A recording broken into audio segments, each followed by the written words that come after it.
What would happen if one day have the world's population, the women of our world, rose up and had their vital voices heard?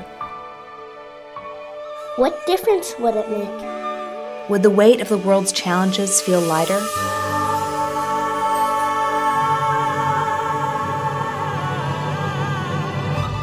Out of the tragedy of Rwanda, when so many people were killed in such a short time, because the dead were disproportionately men, women stepped up to the plate and were needed and were largely accepted by men. Now I think there are more women in government in Rwanda, certainly than any other African country, and almost more than any country in the world. We started looking in the mid-90s at what governance was going to look like in the 21st century. And there were lots of uncertainties about what it would look like, but one thing that was clear to us was that women were going to play a larger role. Leadership actually has nothing to do with the position you're in or the title you hold. And it doesn't have to do with how much money you have or how many people report to you or how much even traditional power you have. I think leadership is a choice, and it's a choice fundamentally to make a positive difference. None of us have the answers to every question that we're faced with. And you can really move yourself, your organizations forward really much more quickly by learning from what other people have done in similar situations before. Men and women do lead differently, I've always found. Neither is better. But the absence of one voice or another is not healthy. That's why we want women and men in the rooms where we make decisions. That's why we want women and men that work in our communities and help make things better.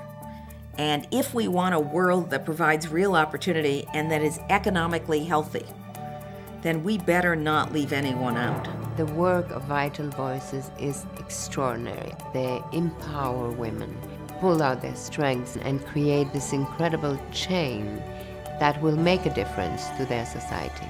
The kind of work that Vital Voices does so well and in such a committed fashion serves as a multiplier, because I firmly believe that those women who are so inspired, who are given the opportunities to learn the tenets of running for office and the governing principles and how to develop further self-confidence, I think they're going to go up and do the same thing with others. So just think of the ripple effect that's being caused by that. Think of what that does in nations. Well, I think it's critical that we've seen so many women elected as presidents. We saw Chile, we saw obviously Liberia, we saw Jamaica, we saw Germany, and it's so important that women are now emerging in leadership positions. The president of Liberia is the first woman president in Africa. The glass cage has been broken. The frontiers have been pushed back. They can be what they want to be. And also the kind of example that I will set by my performance will let them know that their goals can be achieved. I remember in Kenya when the announcement that I had won the Nobel Peace Prize came. And I would walk in the streets and young women would come up to me with tears in their eyes. They would embrace me and they would congratulate me. And I knew that what they were really saying is that if you can do it, maybe I too can do it. Well, you know, I didn't just start off running for president. I've been involved with political activism for quite a few number of years. And that led to the formation of a political party to challenge the military regime, and I ended up in prison for that. And each time I suffered as a result of my position and my activism, I came back more dedicated to promote those changes. There are going to be more opportunities and more need for the characteristics that women would bring to leadership. One of the issues that women brought to the table is human trafficking, which is a global scourge affecting every country around the world. It wasn't even on the table until women were at the table.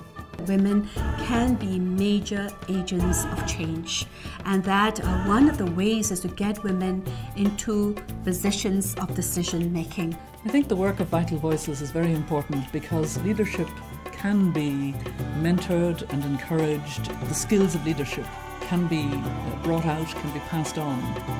It is so important, in my view, also that we all open doors wide enough for others to get through, that we create opportunities for other women that are coming behind us.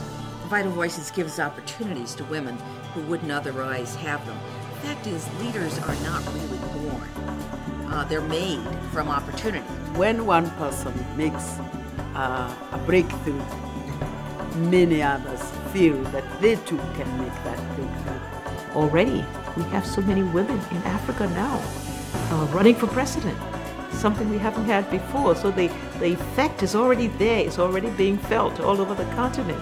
And I think Vital Voices performs a very important role in sharing the experience from different regions. We are making women at the highest level visible to inspire others. What would happen? What would happen? What would happen if one day half the world's population, half the population, The women of the world. rose up and had their vital voices heard? What difference would it make? What difference would it make? What difference would it make? Would the weight of the world's challenges Feel lighter? Would the weight of the world's challenges feel lighter?